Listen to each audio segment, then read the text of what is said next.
예, 의학에서 이 촉감의 역치라는 그런 단위가 있습니다. 이런 겁니다. 발바닥은 좀 둔감해서 약 한 250g 정도의 압력을 가해야지 느낄 수 있다는 것이죠. 그래서 신발 속에 들어있는 무슨 작은 모래 알갱이 같은 것은 우리가 느끼지도 못할 뿐더러 또 그런 걸로 인해서 뭐 발바닥에 심한 상처가 나는 법도 거의 없다는 것입니다.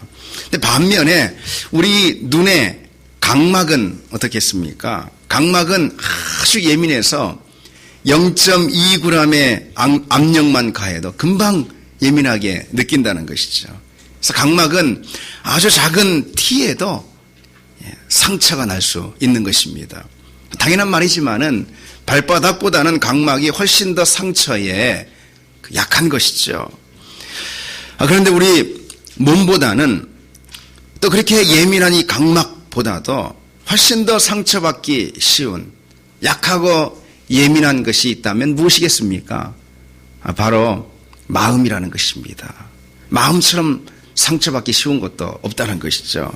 우리가 다들 무던한 것 같아도요, 사실 우리는 정말 예민하고 약해가지고 얼마나 쉽게 그 상처를 받는지 모릅니다. 그래서 뭐 조그만한 것 가지고도 우리가 끙끙대며 신음하고 잠 못 자고 마음의 상처로 인해서 우리가 아파하고 할 때가 얼마나 많습니까? 작은 일에도 별거 아닌 것에도 상처를 받는 경우가 많이 있다는 것이죠. 예전에 제가 들은 이야기입니다. 어느 그 40대 직장인이 회사에서 과장인데 그 윗사람하고 관계가 너무 안 좋은 것입니다. 매일 힘이 들고 마음이 상할 때가 많은 것이죠.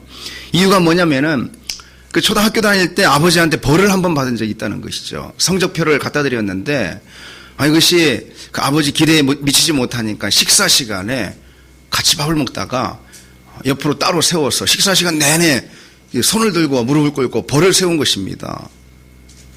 그 동생들이 아버지하고 같이 밥을 먹으면서 힐끗힐끗 자꾸 쳐다보는 것이죠. 어린 마음이지만은 그 수치심과 모욕이 그만 그냥 가슴에 콱 멍유돼 가지고 박힌 것입니다. 별거 아닌데 그런데 그게 그냥 응어리가 차가지고 탁 심장에 박힌 것이죠. 그런데 30년이 넘게 지난 다음에도 나중에 직장을 들어갔는데도 그것이 떠나질 않는 것입니다. 직장 상사를 딱 보니까 자기 아버지하고 뭐 성격이나 하는 행동이 다 똑같은 거예요. 그 아버지 생각이 딱 나고 그 상사만 보면은 그냥 아버지 딱 생각이 그때 그 장면이 딱 떠오르는 것입니다. 그래서 그 사람만 보면은 그냥 뭐 왠지 싫고 분노가 치밀고 관계가 틀어지고 그렇다는 것이죠. 초등학교 때 벌을 한번 쓴 거, 그거 어찌 보면 아무것도 아닌 것 같은데도, 그게 마음에 큰 상처가 되어서 평생 아물지 않을 수도 있다는 것이죠. 그처럼 우리 마음이 그렇게 연약하고 상처받기 쉽다는 것이죠. 말 안 해서 그렇지 여러분, 우리 속에 감추고 있는 상처가 얼마나 많습니까? 그렇죠. 우리가 털어놓지 않아서 그렇지 우리 속에 있는 이런 상처 또 컴플렉스 그런 게 얼마나 많습니까? 외모나 학력이나 뭐 가정이나 직장이나 성격이나 뭐 이런 것들에 대한 우리 나름의 이런 아주 소갈이하는 그런 콤플렉스가 다 있다는 것이죠. 상처가 있다는 것입니다. 이전에 그 시골에서 제가 초등학교 다닐 때 서울에 사는 그 외사촌 형이 있습니다. 그 유일하게 그 외사촌 형이 서울에 살았습니다. 근데 방학 때만 되면 시골로 내려오거든요. 대전 좀 옆에 떨어진 그런 시골인데 내려와서 근데 저만 보면 하는 말이 너 왜 이렇게 촌티가 막 잘잘 흐르냐? 너 다 얼굴에 촌놈이라고 딱 쓰여 있다. 이렇게 맨날 오면 그렇게 얘기하는 것입니다. 제 얼굴이 어떻다고. 그죠? 지금 보면은 뭐 저보다 못해 보입니다. 예. 근데 그때는 그렇게 상처가 그렇게 되더라고요. 그게. 그때부터 나는 촌티 얼굴 이렇게 딱 이게 그냥 콤플렉스 탁 생긴 것입니다. 근데 사람들이 다 그렇다는 것이죠. 별거 아닌데 마음이 쉽게 상처를 받는 경우가 참 많다는 것입니다. 그래서 요즘 힐링이 대세인가 봅니다. TV에는 그 힐링 캠프가 유명하지 않습니까? 책들도 소위 힐링 서적들이 대세인 걸 볼 수 있습니다. 명지대 김정은 교수님이라고 있습니다. 그리고 서울대 김난도 교수라고 있습니다. 이분들 책은 나왔다 하면 그냥 다 베스트셀러가 되는 것을 볼 수가 있습니다. 하도 잘 팔리니까 제가 도대체 무슨 말을 그렇게 많이 써놨는가 그 책을 사서 보기도 했습니다. 이 사람들 보통 가정의 힐링이나 또는 김난도 교수 같은 경우는 청년들의 이런 힐링 이야기를 많이 합니다. 그러니까 이 사람들이 연예인 못지않은 그런 인기를 누리는 것을 볼 수가 있습니다. 힐링이 대세다 그것이죠. 힐링하는 법도요 참 여러 가지 참 많습니다. 여러 가지 분야가 많아요. 상담 치유니 그리고 미술 치유, 음악 치유, 영화 치유, 심지어는 음식 치유, 갖다 붙이면 다 치유가 되는 거예요. 예. 치유예요, 치유. 다 수많은 치유법들이 쏟아져 나오는 것을 볼 수가 있습니다. 그만큼 치유에 관심이 많은 것이죠. 그런데 치유가 그렇게 요즘 사람들의 관심의 대상이 됐다는 게 무슨 의미가 있겠습니까? 그러니까 요즘 사회가 그만큼 상처가 많은 그런 사회다, 그런 세대다, 이런 걸 반증해 주는 거 아니겠습니까? 요즘 사회뿐이겠습니까? 우리 인생이 그렇다는 것이죠. 상처 없는 인생이 없다는 것이죠. 상처로 인해서 어디 한 번도 아파해보지 않은 사람이 어디 있겠습니까? 그렇죠. 상처로 인해서 밤을 지새우면서 울어보지 않은 사람이 어디 있겠습니까? 상처는 우리 인생 가운데 가장 흔한 경험이다, 이렇게 볼 수 있습니다.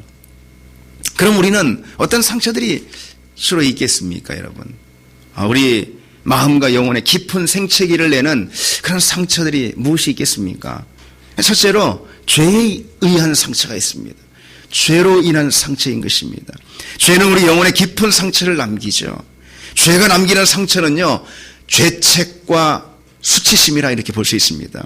그것은 우리 양심을 찌르고 고통스럽게 하는 것이죠. 다윗이 그랬지 않습니까? 다윗이 밧세바를 범한 다음에 그 죄로 인해서 그 영혼이 깊은 상처와 아픔 가운데 그가 씨름하는 것을 여러분 우리가 볼 수 있지 않습니까? 그의 많은 시가 바로 그로 인한 죄책 때문에 얻은 그 상처, 그 상처를 쏟아내는 그런 시였던 것을 볼 수가 있습니다. 나다넬 호손이라는 그 작가가 있습니다. 유명한 19세기 작가죠. 이 작가가 주홍글씨라는 유명한 소설을 썼습니다. 이 소설의 배경은 17세기 청교도 식민지였던 미국의 보스턴에서 일어났던 한 간통 사건을 다룬 그런 작품입니다. 여러분 아마 다 잘 알 것입니다. 이 늙은 의사와 결혼한 헤스턴 프린이라는 젊은 여인이 있습니다. 이 여인이 남편보다 먼저 영국에서 남편보다 먼저 그 식민지인 미국 보스턴에 건너와 살게 됐습니다. 조금 있으면 남편이 오기로 했는데 남편으로부터는 이 해가 지나도록 소식이 오질 않는 것입니다. 근데 그러는 동안에 헤스턴은 펄이라는 사생아를 그만 낳고 맙니다. 아직 남편이 오지 않았는데 아이를 낳았다. 그것은 분명히 간통이지 않습니까? 그녀의 간통이 천하에 드러나게 된 것입니다. 그로 인해서 헤스턴은 청교도들의 공개적인 종교 재판에서 형을 받게 됩니다. 이 당시 아주 이 청교도의 금욕적이고 엄격한 신앙이 사회 전반을 다 누르고 있었던 그런 시대였던 것이죠. 17세기 영국의 식민지였던 미국 사회가 그랬다는 것이죠. 그래서 이 종교 재판에서 형을 받게 되는데 그녀가 받게 된 벌이 무엇이냐? 바로 간음이라는 뜻의 어덜터리라는 이 영어 첫 자음, 첫 글자, 그 A자를 가슴에 평생 달고 살게 하는 것입니다. 그래서 주홍글씨인 것입니다. 이 붉은 A자 그 글씨를 가슴에 달고 일생을 살라, 그것이 바로 판결이었습니다. 평생 그러니까 죄책감에서 벗어나지 말아라. 평생 죄책을 가지고 그 상처를 안고 살아라. 이런 심판 아니겠습니까? 얼마나 무섭습니까? 근데요, 간통 상대자를 밝히라는 모진 신문에도요, 에스더가 결국은 끝까지 간통 상대자를 밝히지 않는 것입니다. 그런데 나중에 보니까 그 상대자가 누구냐? 놀랍게도 그곳의 젊은 목사인 아서 딤스데일이라는 목사였습니다. 이 딤스데일은 그 일로 인해서 홀로 깊은 양심의 가책을 받게 됩니다. 자기의 간통 상대자 헤스터는 주홍 글씨 A자를 가슴에 안고 그렇게 평생 상처 가운데, 죄책 가운데, 수치심 가운데 살게 됐단 말이죠. 근데 자기는 감추어져 있는데, 그러나 홀로 자기 양심의 깊은 가책을 느끼면서 가책에 시달려가지고 몸이 쇠할 정도가 돼버린 것입니다. 그러던 중 헤스터의 남편 칠리워드가 보스턴에 돌아오게 됩니다. 그래서 그는 이 칠리워드는 자신의 아내와 간통한 상대가 누구인가 결국은 밝히게 됩니다. 끈질긴 노력 가운데 밝히게 됩니다. 결국 죄책으로 매일매일 신음하던 이 딤스데일 목사는 스스로 마을 한복판에 있는 처형대에 올라갔습니다. 그리고는 사람들을 다 보는 앞에서 자신의 가슴을 풀어헤칩니다. 근데 그 가슴에는 이 딤스데일 목사 스스로가 새겨넣은 주홍글씨 A가 사람들 앞에 드러나 보이게 되었다는 것이죠. 자기 스스로 자기 가슴팍에 어들털이, 나는 가늠한 사람이야, 이런 깊은 수치심 가운데 자기가 살았다는 것을 드러내 보이게 됐다는 것입니다. 그는 그 자리에서 죄를 고백하고 쓰러져 죽게 됩니다. 오랜 세월의 이 죄책, 그 수치심을 안고 그 죄책이 주는 깊은 상처 때문에 마음이 아프고 생채기가 나서 고통 가운데 그가 살았던 것을 볼 수가 있는 것이죠. 죄는 그처럼 우리에게 이 죄책이라는, 또 수치심이라는 상처를 우리에게 주는 것을 볼 수 있습니다. 그리고 그 죄는 사람들을 얽어매는 것이죠. 죄를 짓고 양심이 마비돼서 죄책으로 또는 수치심으로 마음 아파하는 사람 없을 수도 있습니다. 그러나 사실 우리 중에 누구라도 이 죄책이 찌르는 양심의 고통을 경험해 보지 않은 사람이 어디 있겠습니까, 여러분? 그렇지 않습니까? 우리는 심지어 예배 자리에 나와서도 죄책으로 인해서 고민합니다. 지난 한 주 내가 어떻게 살았는데, 지난 한 주 내가 참 하나님 볼 때 내가 너무 민망하게 살았는데, 너무 죄짓고 살았는데 어떻게 예배에 나올 수 있나? 서로의 얼굴을 보면서도 자기 가슴 안에 새긴 그 주홍글씨로 인해서 죄책을 느끼고 수치심을 느끼는 거 아니겠습니까? 죄가 우리에게 주는 상처가 있다는 것이죠. 둘째로 우리에게 어떤 상처가 있겠습니까? 고난으로 인한 상처가 누구에게도 있는 것이죠. 여러분, 욥을 보십시오. 욥이 당한 고통은 그의 마음에 큰 상처를 남기지 않았습니까? 욥은 하루아침에 자식들과 재산을 한꺼번에 다 잃어버리고 말았습니다. 그리고 자신의 몸에는 발바닥에서부터 정수리까지 종기가 번지게 됐던 것이죠. 그런 그의 몸에 난 그 종기, 그 헌대를 기와장으로 긁으면서 하나님께 고통을 호소합니다. 그러나 그의 육신이 썩어 들어가는 것 때문에 고통을 호소하는 거겠습니까? 그것이 고통으로 인한, 고난으로 인한 그의 마음의 상처, 그걸로 인해서 하나님께 지금 울부짖는 것 아니겠습니까? 고통은 그에게 큰 마음의 상처를 남긴 것이죠. 욥기 3장에 보면 이런 대목이 있습니다. 그 후에 욥이 입을 열어 자기의 생애를 저주하리라 하니라. 욥이 입을 열어 이르되 내가 난 날이 멸망하였더라면, 그 날이 캄캄하였더라면, 하나님이 위에서 돌아보지 않으셨더라면, 빛도 그 날을 비추지 않았더라면. 이게 무슨 말이냐? 자기 생일을 지금 저주하고 있는 거예요. 내가 나지 않았더라면. 얼마나 상처가 컸으면은, 고통으로 인한 그 마음의 큰 생채기 때문에 그 상한 마음을 지금 다 드러내고 있는 그런 것이죠. 아무리 하나님을 잘 경외하는 욥이라 해도 고통이 그저 아무런 마음의 상처도 남기지 않고 그냥 지나가는 법이 없다는 것입니다. 고통은 고통과 함께 마음의 큰 상처와 생채기를 내고 지나간다는 것이죠. 그 고통으로 인해서 우리는 절망과 실의라는 상처를 얻게 된다는 것입니다. 특별히 여러분, 우리가 사는 세상은 서로 밀고 당기는 치열한 경쟁사회 아닙니까? 그렇기 때문에 우리는 대개가 실패의 경험들을 다 하게 되는 것이죠. 그런데 그 실패한 것으로 그냥 끝나면은 그래도 다행인데, 그 실패라는 고난은 우리 마음 가운데 상처와 아픔을 남기는 것을 볼 수가 있습니다. 실패는 두려움과 자괴감의 상처를 우리 마음 한복판에 크게 새겨놓는 것을 볼 수 있습니다. 실패한 것도 힘든데, 그 실패는 우리 마음 가운데 좌절감과 실패감, 자괴감을 안겨주는 것이죠. 자신감을 잃게 하고 열등감에 빠지게 하고 그런 상처를 준다는 것입니다.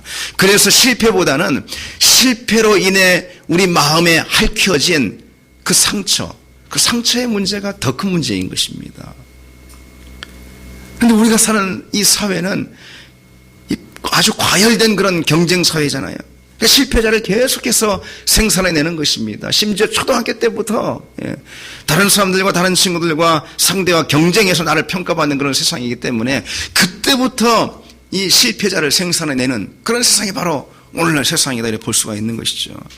그러니 그때부터 실패의 경험을 우리가 하게 되는 것이고 그것은 고스란히 상처로 쌓이는 것을 볼 수 있습니다. 실패감, 좌절감, 시리에 빠지고 낙심에 빠지고 좌괴감에 빠지고 그래서 그 상처는 실패보다 더 나쁜 부정적인 영향을 우리 인생 가운데 미치는 그런 경우를 많이 볼 수 있는 것이죠.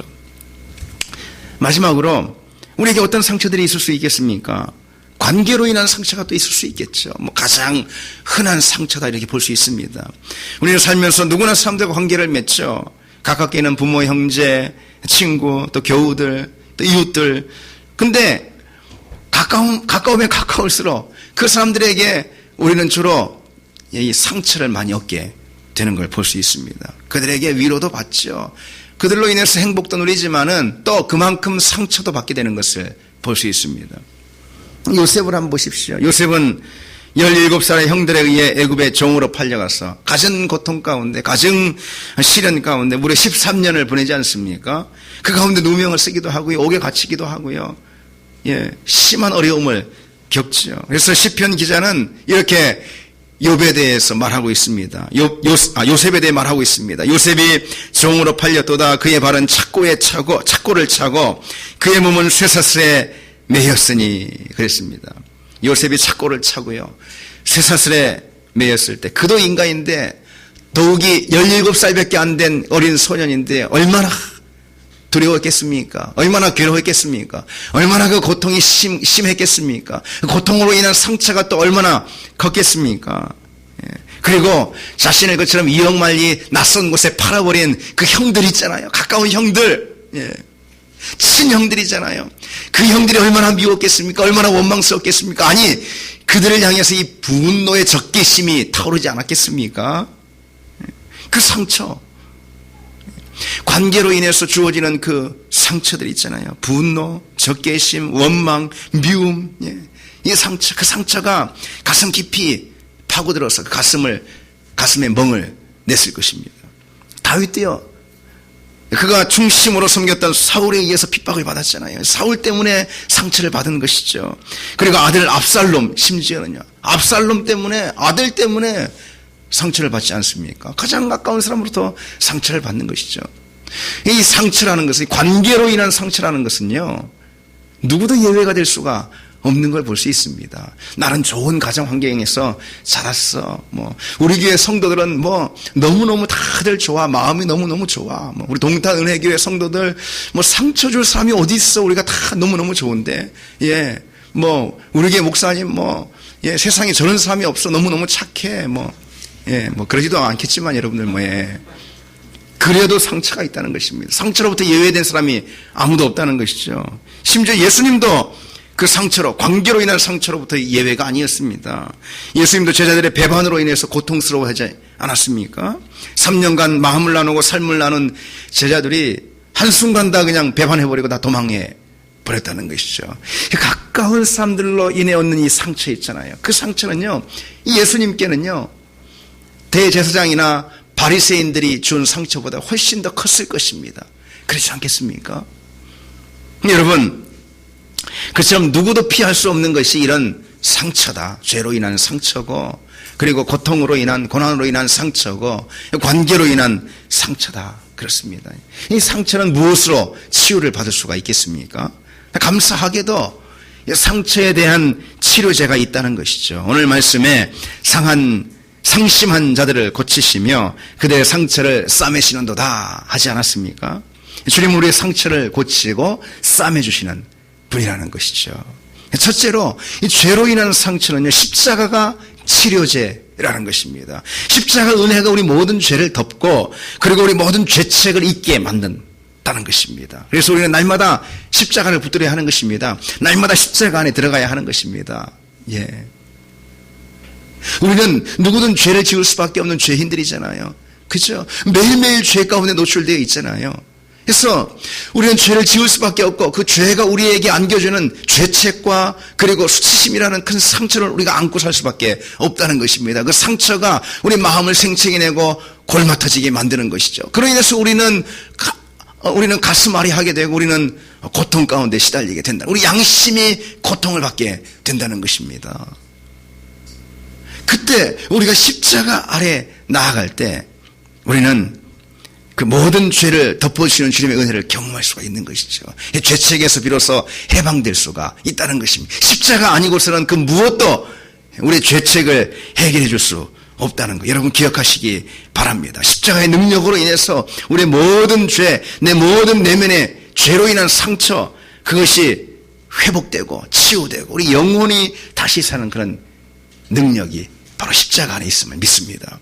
둘째로 그러면은 고난과 실패로 인한 이 상처 있잖아요. 이것은 무엇이 치료제가 되겠습니까?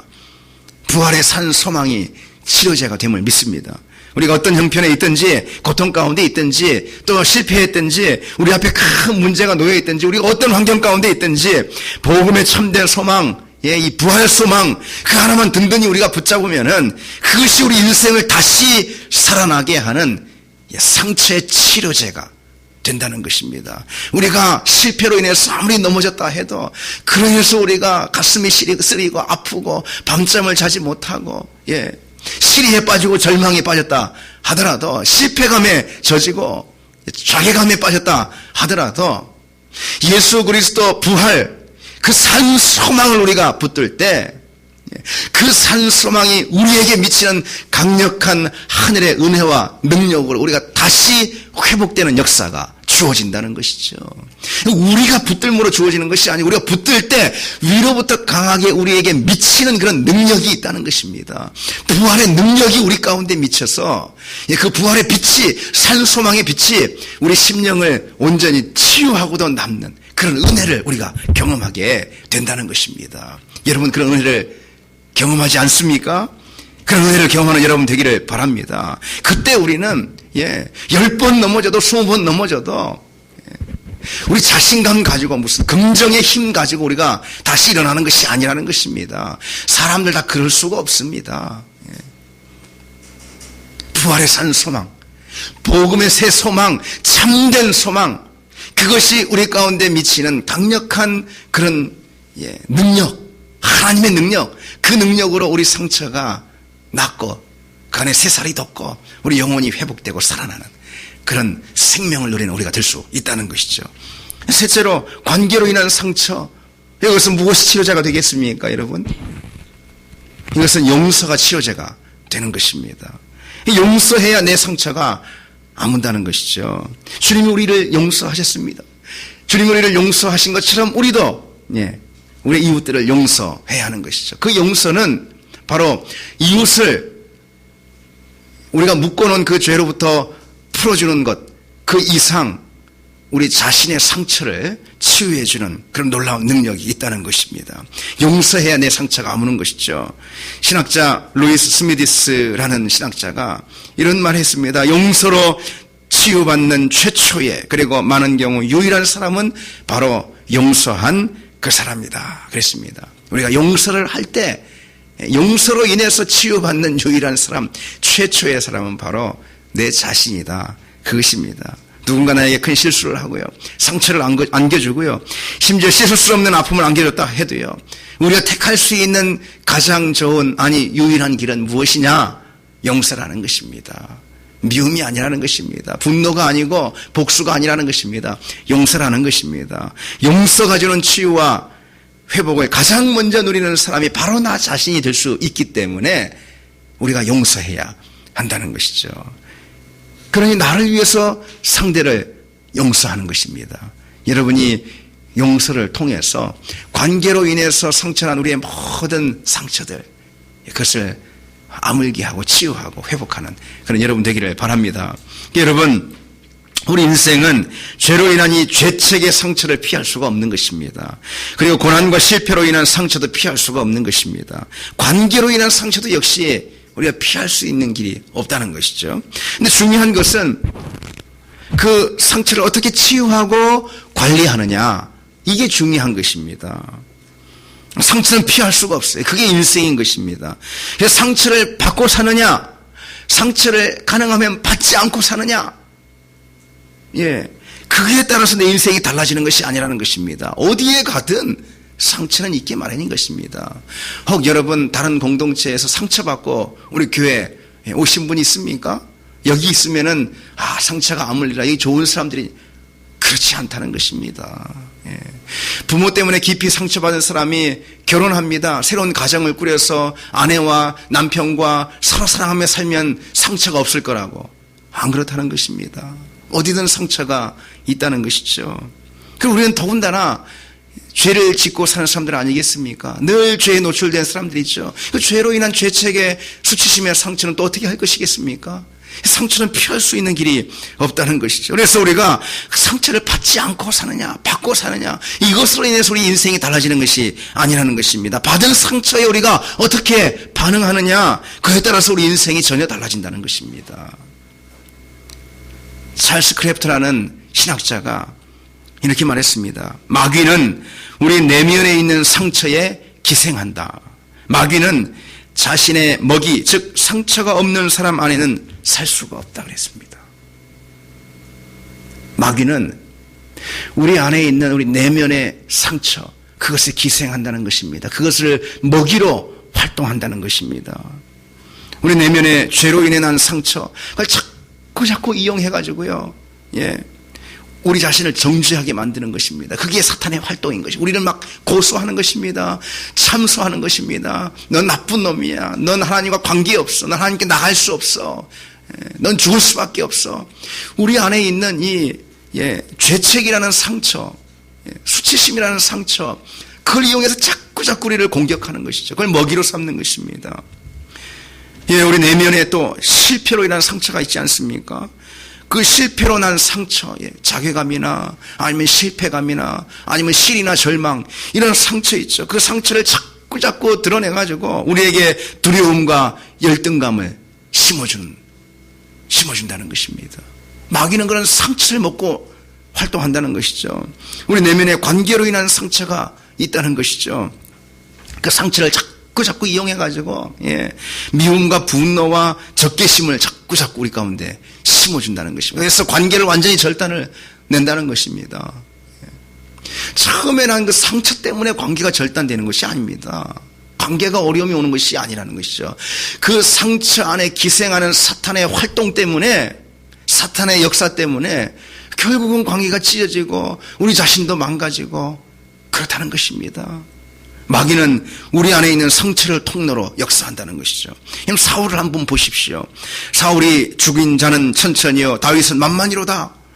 여러분 기억하시죠? 다윗이 골리앗을 쓰러뜨렸을 때 많은 여인들이 이렇게 노래했습니다. 다윗을 칭송했죠. 그 바람에 사울이 자존심의 상처를 입은 것입니다. 그런데 사울은 그 상처를 은혜 안에서, 그리고 용서를 통해서 잘 치유하고 잘 다스리지 못했다는 것이죠. 그 바람에 그 상처를 타고 사탄이 활동하게 됐다는 것입니다. 자기 상처를 사탄이 활동하는 그런 자리로 그만 내어주게 됐다는 것이죠. 그로 인해서 자기 인생도 그냥 철저하게 망가지지 않습니까? 반면에 다윗을 한번 보십시오. 다윗도 상처가 있어요. 사울만 상처가 있는 것이 아닙니다. 다윗은 그보다 더 어렸을 때 상처가 있었습니다. 아주 어렸을 때 여러분 기억하십니까? 다윗이 목동으로 있었을 때 사무엘이 이새의 집, 그러니까 다윗의 아버지의 집에 찾아왔죠. 무엇을 하려고요? 왕으로 기름을 부으려고 찾아왔지 않습니까? 근데 아들들 쭉 있는데 다윗은 목동으로 저기 들밖에 보내버린 것이죠. 그러니까 다윗은 당시 그 어렸을 때 아버지로부터 그리고 가족들로부터 철저하게 배제되는 그런 버림받음의 상처, 배제되는 상처를 갖고 있었다는 것이죠. 그러나 다윗은 자신의 그 상처를 결코 사탄이 활동하는 자리로 내어주지 않았다는 것입니다. 이것이 중요한 것입니다. 나 상처받지 말아야 되는데, 상처받는 건 너무 힘들어, 너무 아파. 예. 상처가 우리를 쓰러뜨리는 것이 아니라는 것입니다. 상처 안에 자리를 틀고 활동하는 사탄의 역사가 우리를 무너뜨리는 것입니다. 우리 인생을 갉아먹는 것입니다. 우리가 상처를 치유하고 관리하지 못할 때요, 상처는 문제가 되는 것이죠. 상처는 자기 연민에 빠지게 만듭니다. 우리 자신을. 예. 그리고 열등감에 빠지게 만듭니다. 그리고요, 더 나아가서 다른 사람에게 막 독을 뿜게 만드는 것입니다. 그 사람이 나빠서가 아닌 것입니다. 상처가 많을수록 그 상처 많이 받은 사람이 그 상처를 잘 관리하지 못할 때, 반응하지 못할 때 그 상처가 다른 사람들에게 막 독소가 돼서 독을 뿜어낸다는 것입니다. 다른 사람들까지 자기 상처의 영향 아래 있게 만든다는 것이죠. 그래서 우리가 잘 알듯이 아버지의 상처는 자녀들에게 옮겨가는 거 아니겠습니까?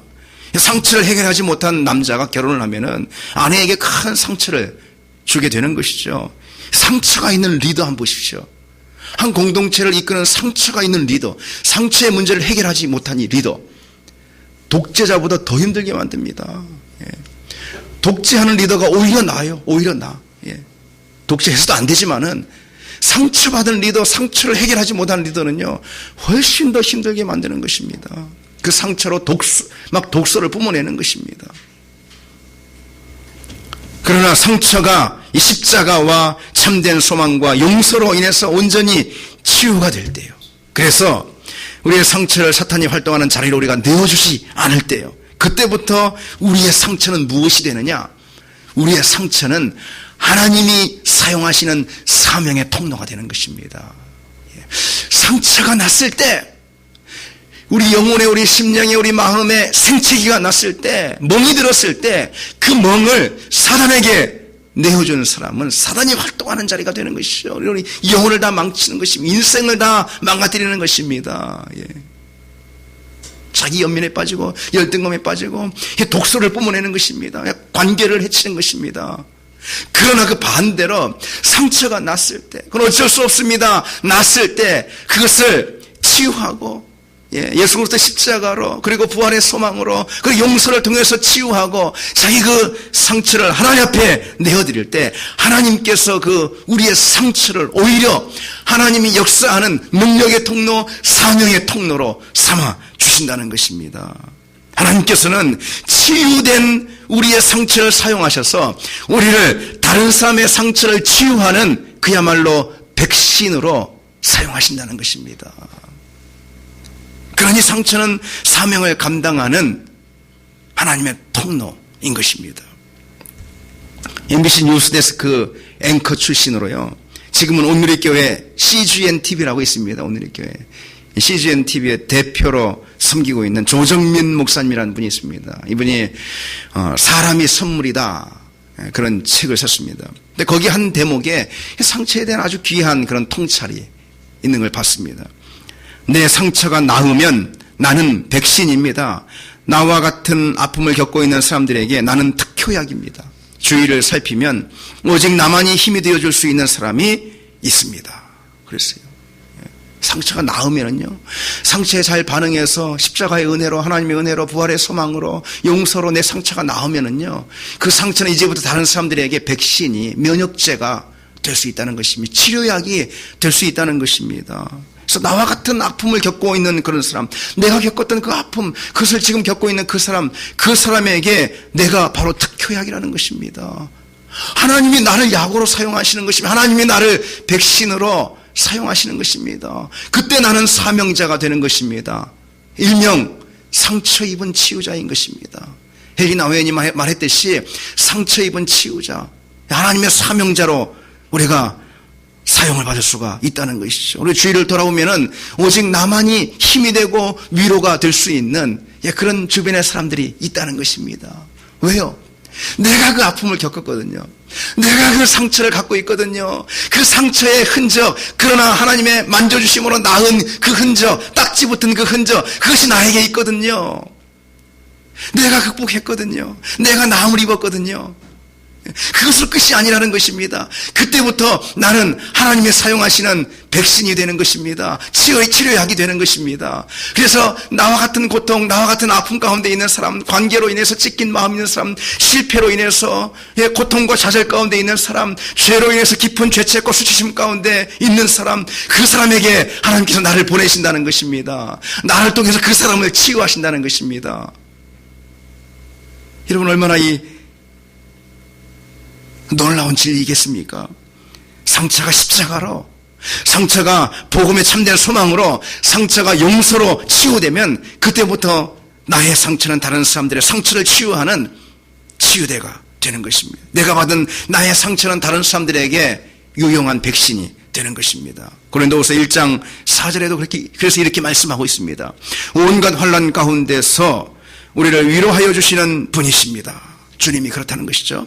따라서 세번역 성경으로 보면 이렇습니다. 따라서 우리가 하나님께 받은 그 위로로 우리도 온갖 환난을 당하는 사람들을 위로할 수 있습니다. 이렇게 말씀하고 있습니다. 온갖 환난 가운데서 우리가 고통을 경험했다, 그것이죠. 그런데 우리가 그 안에서 하나님께 받은 위로가 있습니다. 치유가 있습니다. 그것으로 인해서 우리 역시 온갖 환난을 당하는 다른 사람들을 위로할 수 있습니다. 치유할 수 있습니다. 말씀하고 있는 것이죠. 인생을 살면서 상처받지 않을 수야 있겠습니까? 그런데 상처가 우리를 무너뜨리는 법은 결코 없다는 것입니다. 상처에 대한 반응이 내 인생을 결정하는 것이라는 거죠. 상처가 십자가와 산 소망과 용서로 치유되고 그 상처가 백신이 되면은 내 안에 있는 상처는 오히려 우리의 자랑이 되는 것입니다. 그래서 내 인생의 별이 될 수 있는 것입니다. 상처가 내 인생의 별이 될 수 있는 것입니다. 실패했던 상처, 관계로 인해서 크게 아픔을 경험했던 상처, 고통 가운데 씨름했던 그 상처, 죄로 인해서 잠 못 이뤘던 그 상처, 그것이 오히려 내 인생의 자랑이 될 수 있는 것입니다. 하나님이 그것을 사용하시기 때문에 그런 것이죠. 그래서 내 인생의 자랑이 되고 상처는 내 인생의 별이 될 수 있는 것입니다.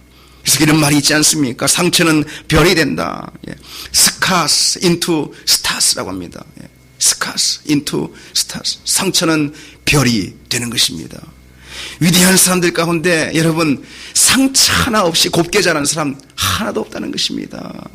특별히 위대한 인생들 가운데 고아 출신들이 그렇게 많아요.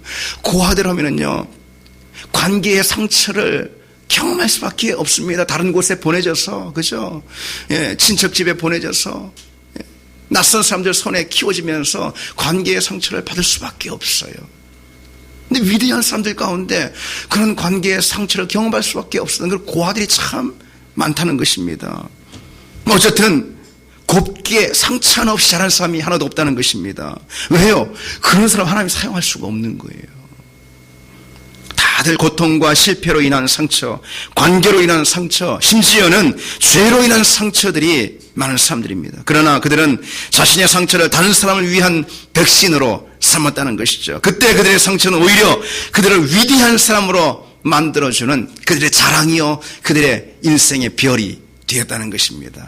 여러분, 상처로 마음이 아플 때 그 상처를 다른 사람을 치유하는 백신으로, 그래서 여러분 인생의 위대한 별로 삼아나가는 그런 여러분 되시기를 바랍니다.